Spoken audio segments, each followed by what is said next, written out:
Alexander Bertich, and we're in the middle of this Cascadia flag-making cooperative campaign with Indiegogo, and I wanted to show you again. This is the flag. This is the flag that's made in China.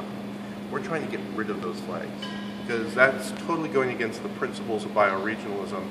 Back in 2011, I okayed limited number of flags being bought, sent here to get the meme out, but with the condition that our goal was to make local flags. Now we have people profiteering off of that and not making local flags. So why not have the artist himself make the flags with his cooperative? So this, our friend Diana, who's in the cooperative, has sewn this together. Really nice material. And our other friend, Tobias, is making us a screen, which is going to cost us some money. Actually, having these sewn together is going to cost us money too. But Dion is part of the cooperative.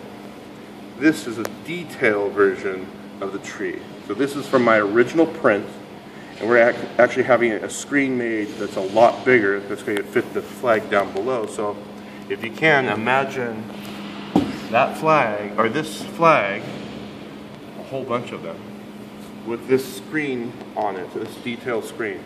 So please, join us with this cooperative, or join us with this fundraiser so that we can actually start making flags. Thank you.